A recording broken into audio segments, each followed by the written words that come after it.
¿Por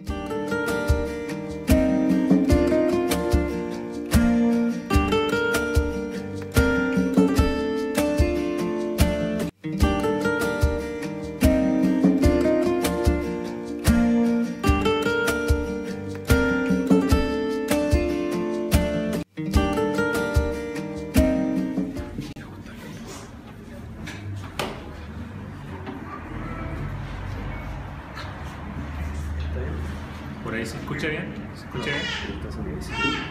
¿Por ahí? Sí.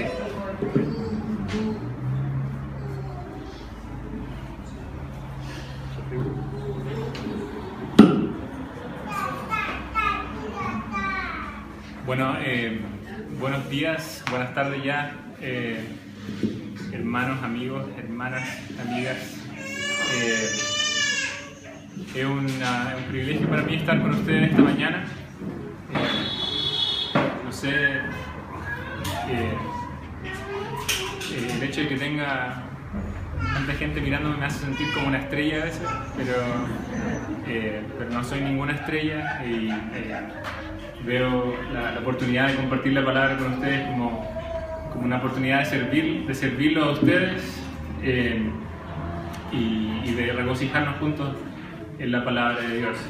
Así que más que hablar de mí, voy a hablar de la palabra de Dios. Así que vamos a Filipenses, capítulo 1, y vamos a estar mirando los versículos 27 hasta el 30.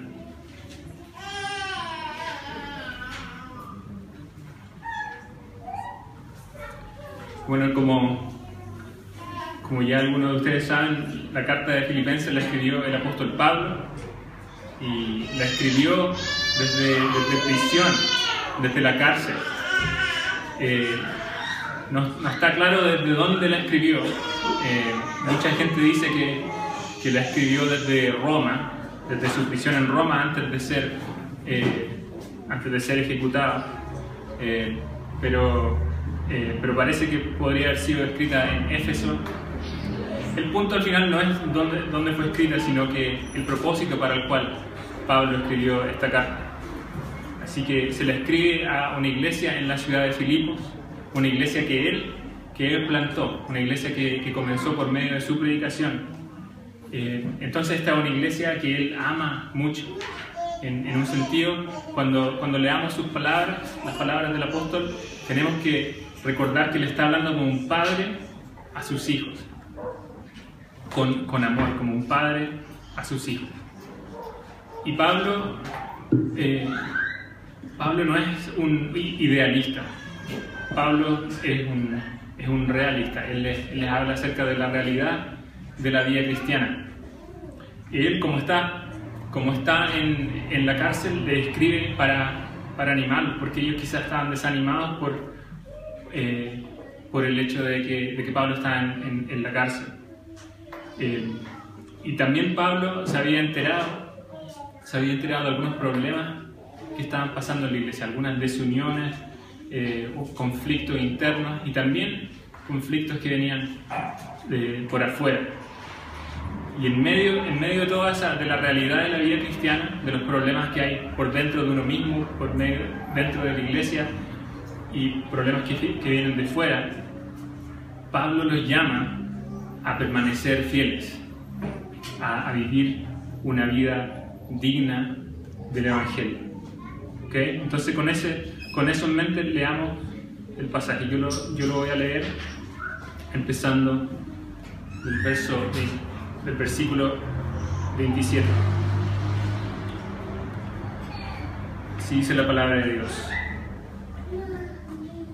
solamente comportaos de una manera digna del Evangelio de Cristo, de modo que, ya sea que vaya a veros o que permanezca ausente, pueda oír que vosotros estáis firmes en un mismo espíritu, luchando unánimes por la fe del Evangelio, de ninguna manera amedrentados por vuestros adversarios, lo cual es señal de perdición para ellos, pero de salvación para vosotros, y esto de Dios. porque a vosotros se os ha concedido por amor de Cristo, no solo creer en Él, sino también sufrir por Él, sufriendo el mismo conflicto que visteis en mí y que ahora oís que está en mí. Bueno, hay tres cosas que yo quiero que pensemos, en realidad son cuatro, pero primero tres. Tres cosas que quiero que meditemos hoy en este mensaje, en este pasaje. Lo primero, que es como mi primer punto, es que una vida digna del Evangelio se vive en unidad con hermanos y hermanas en la fe. Una vida digna del Evangelio se vive en unidad con hermanos y hermanas en la fe. ¿Y de dónde saco eso? Veamos de nuevo el versículo 27. Dice: solamente comportaos de una manera digna del Evangelio de Cristo, de modo que ya sea que vaya a veros o que permanezca ausente, pueda oír que vosotros estáis firmes en un mismo espíritu. ¿Okay? Entonces ahí Pablo les dice: quiero que estén firmes en un mismo espíritu.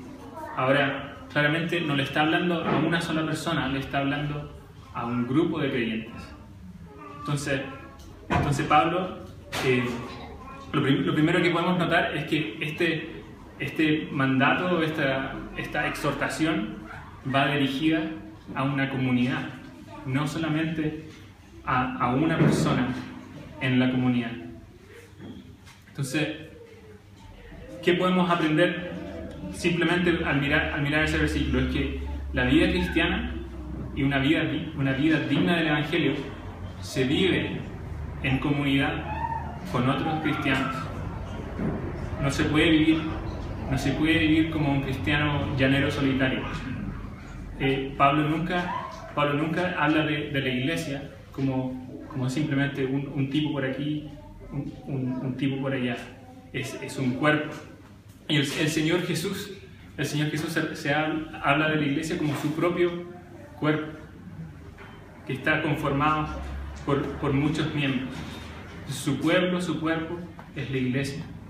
Y los miembros tienen una interdependencia. Y yo no sé si esa es la manera en que tú entiendes la iglesia. Quizás tú vienes a la iglesia porque quieres aprender acerca de Dios, pero en realidad no te interesa mucho estar en comunión con otros. La verdad es que a ti te gusta aprender mucho acerca de los atributos de Dios, por ejemplo, pero en realidad no estás interesado en meterte con los problemas que tiene un hermano por aquí, un hermano que está sufriendo, o un hermano que está complicado con algo. Quizás a ti eso no es lo que te interesa solamente saber. Bueno, Pablo aquí te está llamando a que ese aprendizaje, ese conocimiento que estás adquiriendo lo pongas en práctica, al amar a otros. ¿Okay? Entonces, ¿cuán importante es para ti la iglesia? ¿Cuánta prioridad le pones a la iglesia? ¿Es algo simplemente que haces una vez a la semana? ¿Es algo a lo que le dedicas tu pensamiento, oración, sudor, recursos, tu tiempo? ¿Cuán importante es para ti la iglesia? Ahora, lo otro que podemos aprender de aquí es que Pablo les dice: solamente comportaos de una manera digna del Evangelio de Cristo, de modo que ya sea que vaya a veros o que permanezca ausente, pueda oír que vosotros estáis firmes en un mismo espíritu. Ahora, es interesante aquí que Pablo no les dice: bueno, ya que son cristianos, esta unidad como que va a suceder simplemente. La unidad como que pasa, porque ustedes son cristianos. Lo que le está diciendo es que no, la unidad, estar unánimes y firmes, es algo que ellos tienen que hacer. Es algo activo, algo o proactivo. ¿Okay? Entonces, la unidad es algo que se debe fomentar, cultivar. Por ejemplo, si piensas en un equipo de fútbol, ¿qué es lo que hace que un equipo de fútbol sea un equipo de fútbol? ¿Cómo? La unidad, ¿ok? Bueno, por ejemplo, uno puede decir, bueno, es que usan la misma polera, la misma camiseta. La roja, todos son la roja, entonces por eso lo identificamos, porque llevan la misma polera. O porque a todos les paga la misma compañía, la misma organización les paga al equipo. Esas son formas de unidad, pero son formas de unidad externas. Lo que los convierte en un equipo es el trabajo en equipo, lo que ellos hacen juntos. Entonces lo mismo en la iglesia. Por ejemplo, en una iglesia como la de ustedes o la nuestra, siempre hablamos de la membresía en la iglesia, de comprometerse, o de bautizarse y ser miembro de la iglesia. Y eso está bien, pero eso puede ser simplemente superficial, porque tener tu nombre en una lista y haberte bautizado no te hace fomentar la unidad en la iglesia. Entonces hay que buscar la unidad de la manera más real, la manera más profunda. ¿Y cómo se hace eso? Bueno, no es el pasaje que me toca esta mañana, pero en el pasaje justamente que viene después de este, Pablo habla del ejemplo de Jesucristo, de que Él, siendo en forma de Dios, no se aferró a que Él era Dios, sino que Él se despojó a sí mismo, se hizo hombre y se hizo obediente hasta la cruz, hasta morir en la cruz. Y Él llama a los cristianos a vivir como Jesús. Entonces, ¿cómo vivimos? ¿Cómo promovemos la unidad? Imitando a Jesús, sirviendo a otros, sacrificando nuestro tiempo, para orar por ellos, para visitarlos, interesarnos por lo que está pasando en sus vidas. Entonces, yo quiero que lleves esto cuando salgas de aquí o después en el almuerzo, que pienses. Examina tu vida. ¿Estás siendo egoísta con lo que el Señor te da, con las bendiciones que el Señor te da? ¿Estás poniendo esas bendiciones en servicio de otros, para amar a otros? ¿O simplemente estás enfocado en ti mismo?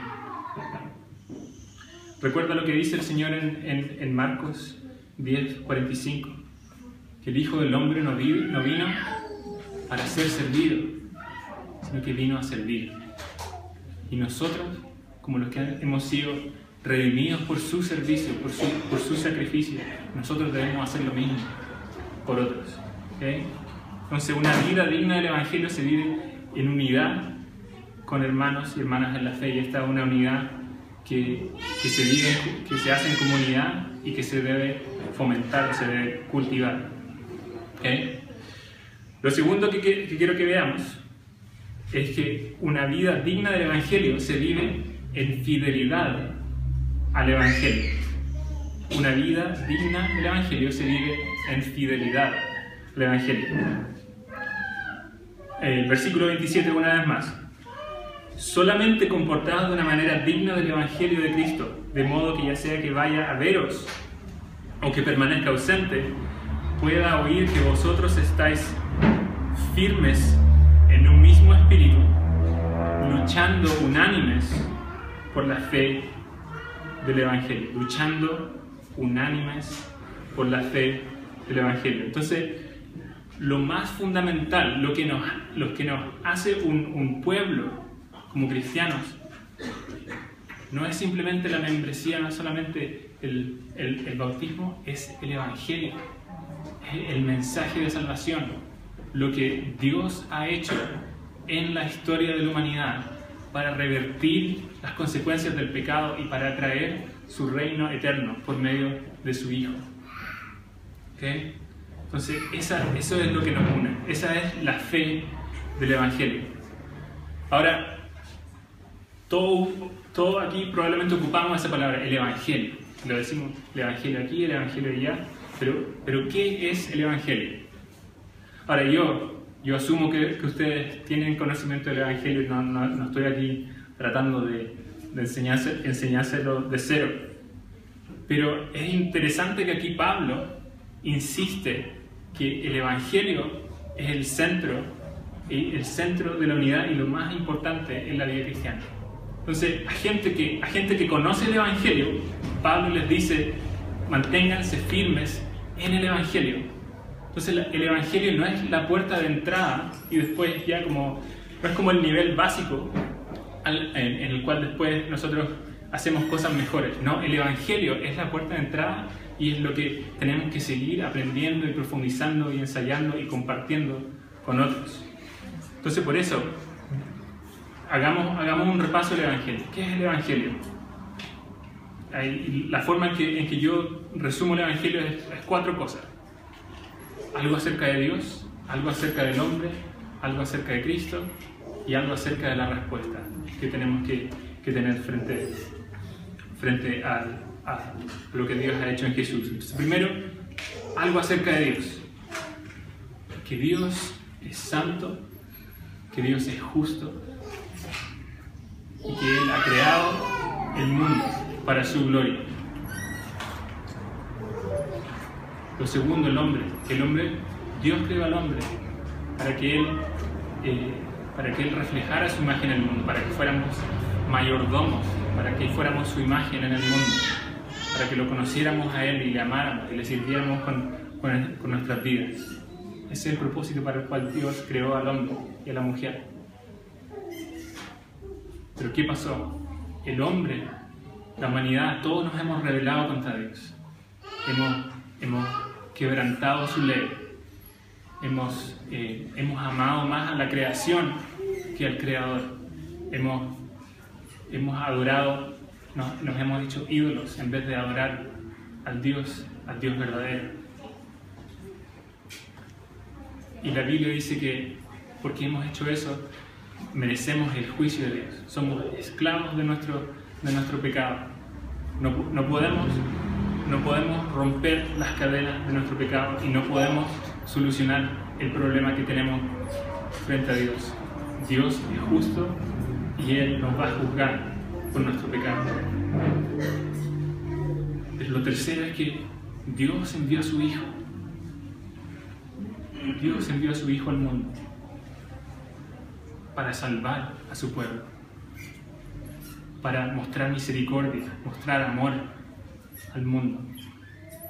Jesús se hizo hombre y vivió una vida de perfecta obediencia al Padre Celestial. Pero Él, que nunca pecó, que nunca hizo nada malo, Él murió en la cruz como un criminal. Y no murió por sus propios pecados, por causa de sus pecados, porque Él no tenía ningún pecado. Él murió en lugar de los pecadores. Él era un sustituto para los pecadores. Jesús no solamente murió recibiendo la ira de Dios sobre sí, sino que Él resucitó. ¿Qué significa la resurrección? Es que no solamente que Jesús era quien Él decía ser, sino que Jesús pagó por el precio del pecado. Porque la condenación que el mundo merece fue puesta sobre sus hombros. La muerte es la paga del pecado. ¿Y qué hizo Jesús? Venció a la muerte. Y lo tercero es la respuesta. Que el Evangelio, la palabra Evangelio significa buena nueva, buenas noticias. El Evangelio no es una buena noticia a menos que nosotros lo recibamos, que nosotros respondamos a lo que Dios ha hecho en la historia por medio de Jesús. ¿Y cómo respondemos? Respondemos al poner nuestra fe en Jesús, al arrepentirnos de nuestros pecados, volvernos de nuestros pecados y volvernos hacia Dios, al entregarle nuestra vida. Eso es lo que nos llama a ser Dios. Entonces, el Evangelio nos enseña algo acerca de Dios, algo acerca del hombre, algo acerca de Jesús y algo acerca de cómo respondemos. Y la pregunta es entonces, bueno, ¿tú has respondido al Evangelio? Porque el Evangelio no es una cosa simplemente de entenderla en tu mente. ¿Tú de verdad te has arrepentido de tus pecados? ¿De verdad le has dado la espalda a tu pecado y te has vuelto a Dios? Ahora no estoy diciendo como que hayas dejado de pecar. No estoy diciendo eso. Estoy diciendo que ahora tu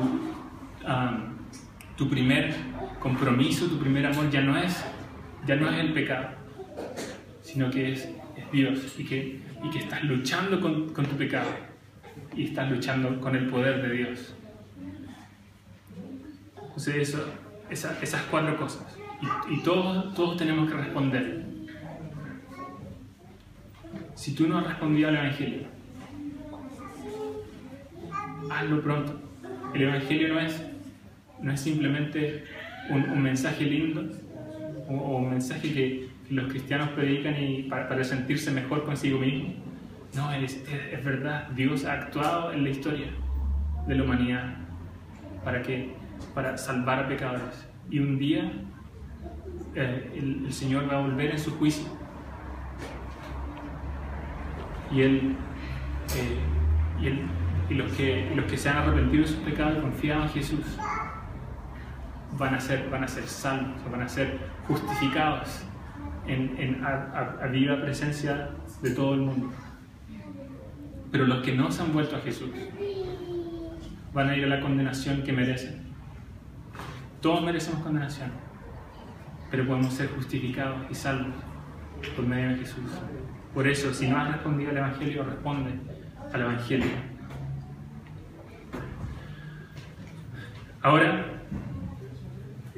muchas veces nosotros, cuando pensamos en el Evangelio o cuando queremos compartir el Evangelio con personas, no lo hablamos como de manera integral o de manera completa. Muchas veces decimos que, bueno, ¿qué es el Evangelio? Que Dios te ama. ¿Okay? O a veces decimos que el Evangelio es Dios es soberano, en especial en la iglesia bautista reformada o en presbiteriana. ¿Qué es el Evangelio? Bueno, que Dios es soberano. A veces no lo decimos así, pero funcionalmente pensamos en que ¿de qué se trata el Evangelio? De que Dios es soberano.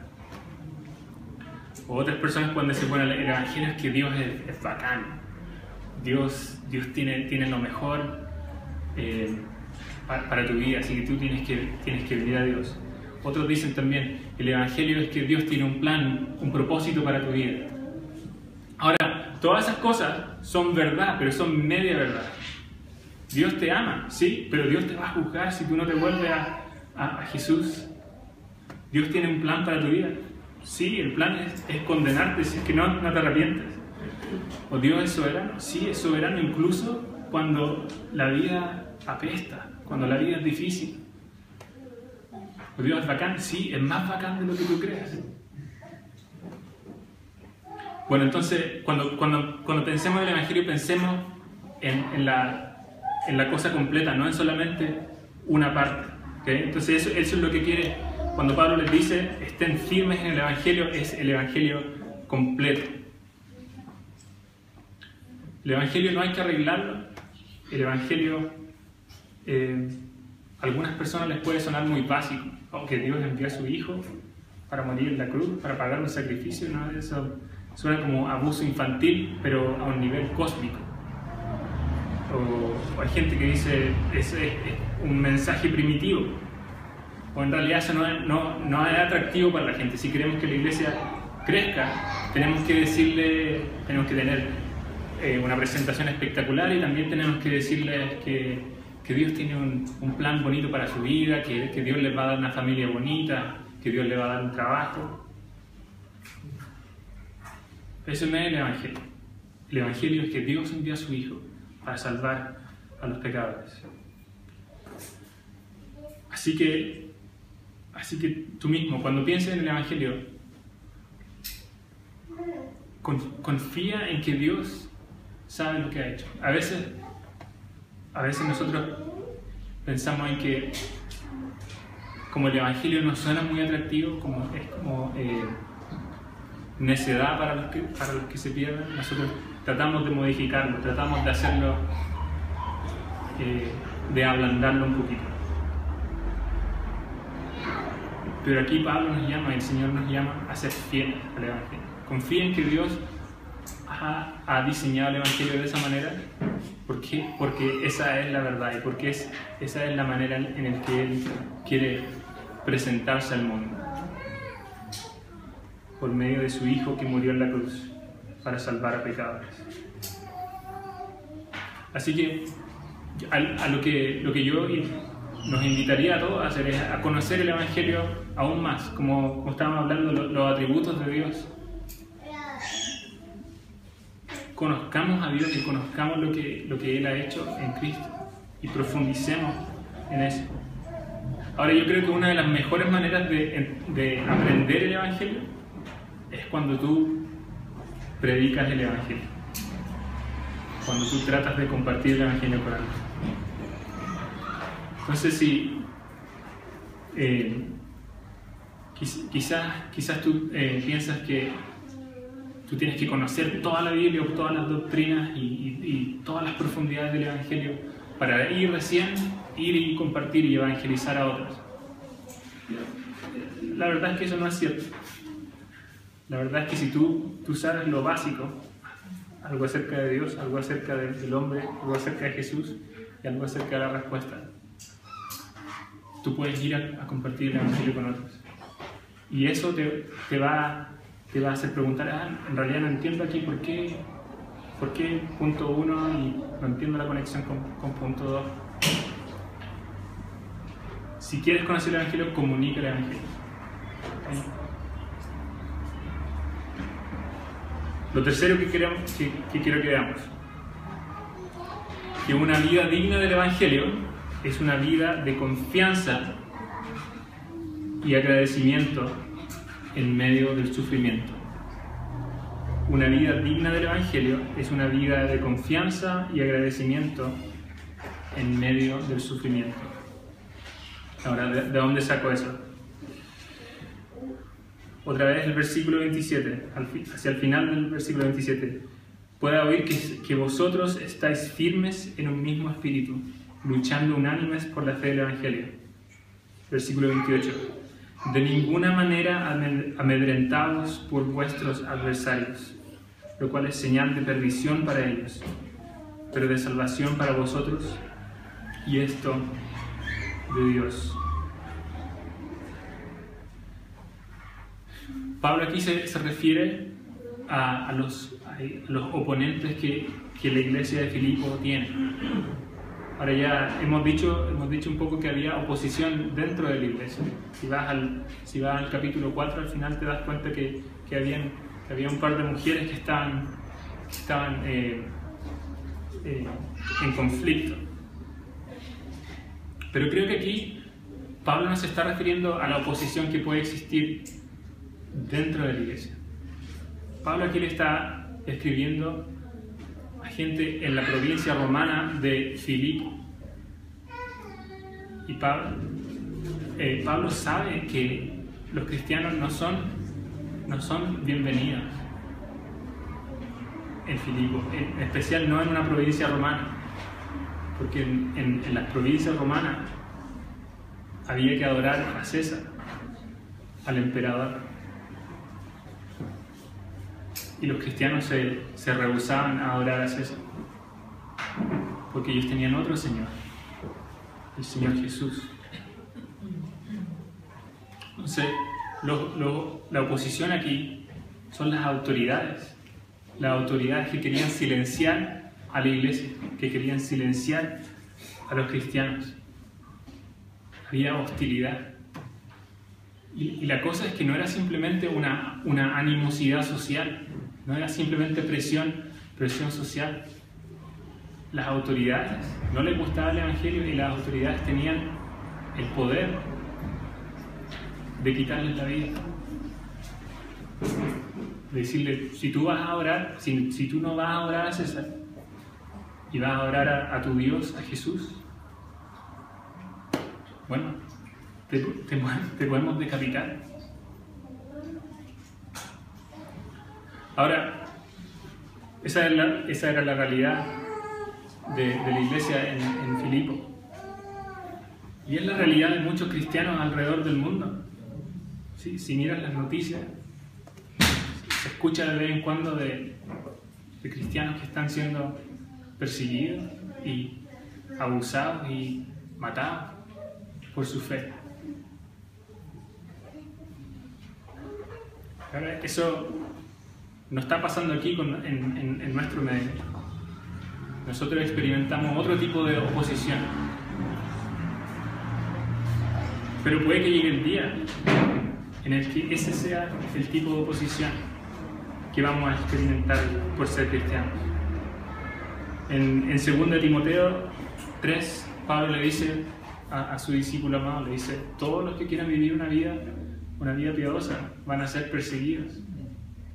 La persecución es normal en la vida cristiana. La persecución no quiere decir que estamos haciendo algo mal. Puede ser que estemos haciendo algo mal,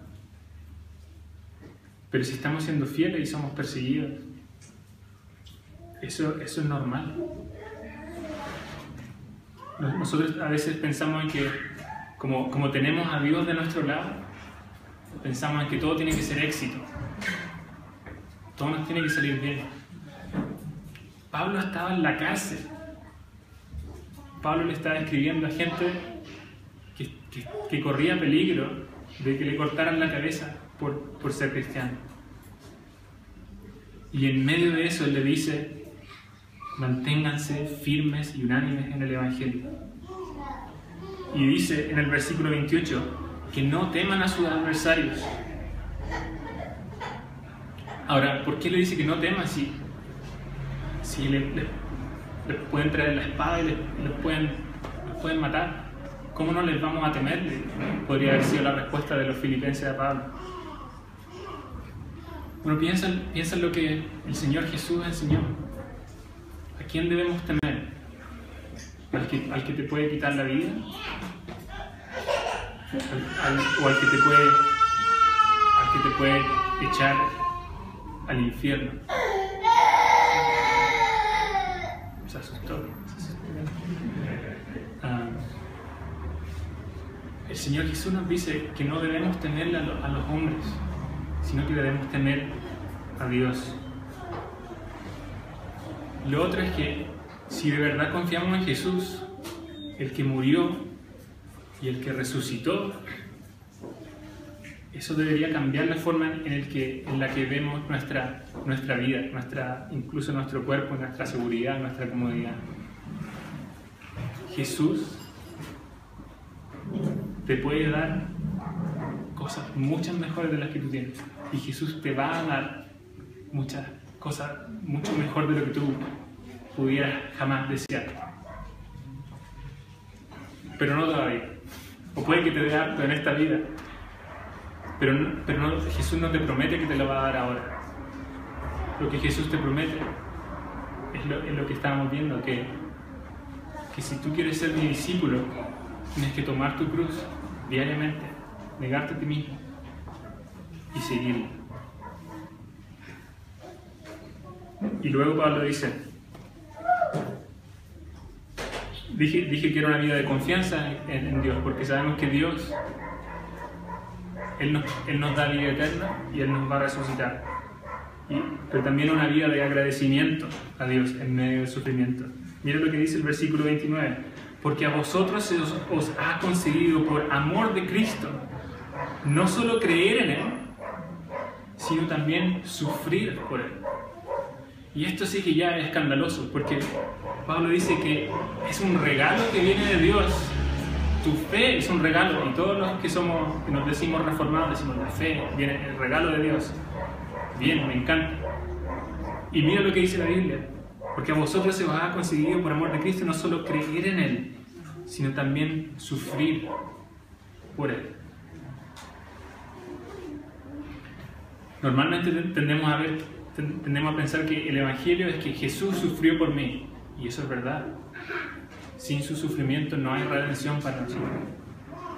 Su sufrimiento no es solamente un ejemplo para nosotros, es un ejemplo, pero no solamente un ejemplo, es la razón por la cual tenemos salvación. Entonces, cuando nosotros lo seguimos a Él, lo imitamos. Pero aquí parece que Pablo está sugiriendo algo un poco más que simplemente la imitación de Jesús en su sufrimiento. Porque a vosotros se os ha conseguido por amor de Cristo no solamente creer en Él, sino también sufrir por Él. Mira lo que dice después: sufriendo el mismo conflicto que visteis en mí y que ahora oís está en mí.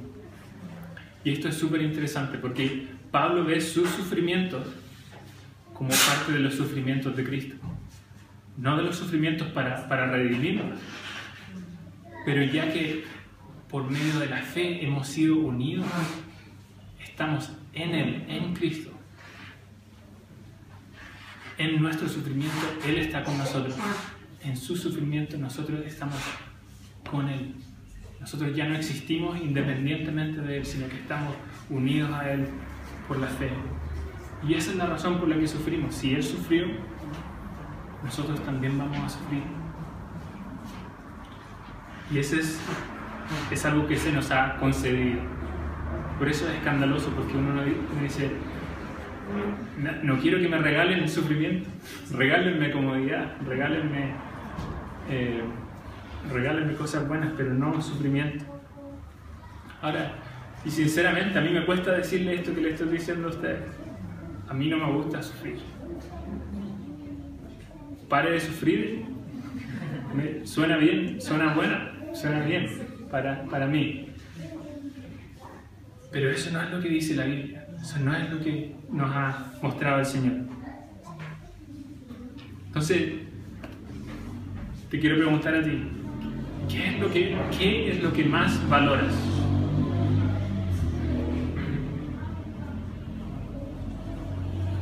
Quizás valoras cuando todo está bien, valoras al Señor más que todo. Pero ¿qué pasa cuando las cosas no van tan bien?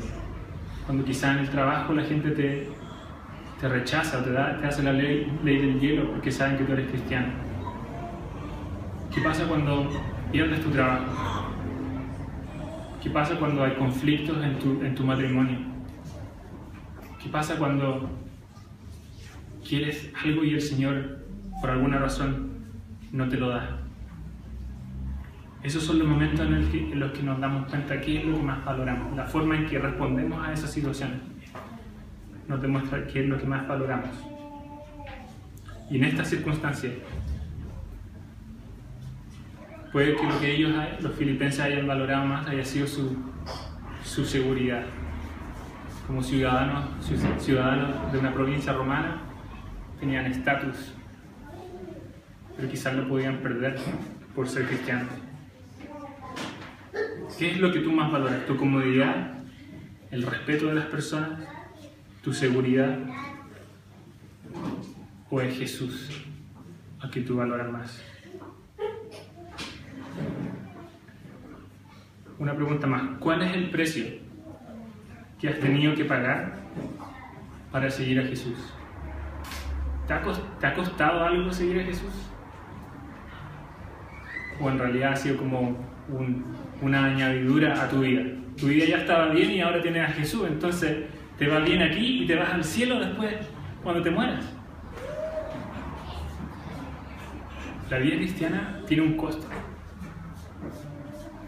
Vas a tener que luchar con tu pecado, dejar pecado atrás, sacrificarte por otros, amar a otros que quizás no te nace naturalmente amar. Pero como decía alguien, creo que el hermano Alex decía, el pastor Alex decía antes, no es solamente lo que tenemos que hacer, lo que tenemos que dejar de hacer, lo que hemos sacrificado por Jesús, lo que importa. Lo que más importa es lo que Él nos ha dado. Y Él se dio a sí mismo para salvarnos. Él se da a sí mismo a nosotros para que nosotros lo disfrutemos para siempre. La razón por la cual Él murió en la cruz y resucitó fue para que nosotros fuéramos redimidos de nuestra esclavitud al pecado, fuéramos redimidos a una vida nueva, a una vida eterna. Y por eso debemos dar gracias, incluso cuando la vida es difícil, cuando hay conflictos internos o externos. Entonces, una vida digna del Evangelio es una vida de confianza y agradecimiento, incluso en medio del sufrimiento. Y me encantaron las canciones que estábamos cantando. Podemos dar gracias y podemos tener confianza porque Jesús murió por mí. Porque ante el trono celestial tenemos a Jesús quien intercede por nosotros. Jesús es el que cambia todo. Una sola cosa quiero decir para terminar. Hemos estado hablando de una vida digna del Evangelio, que una vida digna del Evangelio se vive en unidad con hermanos y hermanas en la fe. Una vida digna del Evangelio se vive en fidelidad al Evangelio, y una vida digna del Evangelio es una vida de confianza y de agradecimiento en medio del sufrimiento. Espero que ya sea claro, pero una vida digna del Evangelio no es una vida que tú la haces digna. A veces cuando yo empecé a estudiar este pasaje, dice, solamente comportados de una manera digna del Evangelio. Y lo primero que viene a mi cabeza es, esto es lo que tengo que hacer. Tengo que levantarme temprano, tengo que leer la Biblia en la mañana, tengo que orar, tengo que tratar a mi señora, que mi señora sea feliz 100% del tiempo, que todos mis vecinos y mis compañeros de trabajo, todos tengan una alta estima de mí. Entonces yo tengo que hacer. Eso es lo que pienso cuando veo comportados de una manera digna del Evangelio. En un sentido sí, lo que Pablo nos está llamando a hacer cosas, a vivir de una manera digna. Pero lo que tenemos que recordar es que es Jesús el que nos hace dignos. Si fuera por nuestros propios esfuerzos, jamás podríamos presentarnos frente a Dios y decirle, mira todo lo que he hecho, mira cuán digno soy. No hay ningún mérito. Dios no nos da gracia como una ayuda. Eso es lo que dice la Iglesia Católica, que Dios te da gracia para ayudarte. Dios te da gracia, es un regalo inmerecido. Tú has pecado contra Él, pero Él te regala su amor por medio de Cristo. No te ayuda a que tú lo ames, Él te regala su amor. Y Él te hace digno. Jesús murió en la cruz, derramó su sangre para que tú seas perdonado. Cuando Dios te mira, si tú estás en Cristo, cuando Dios te mira, Dios se regocija en ti. Dice, ese es mi hijo, esa es mi hija, digna. Y todo por Jesús. Así que una vida digna del Evangelio no la haces tú, la hace Dios por medio de su Hijo. Oremos.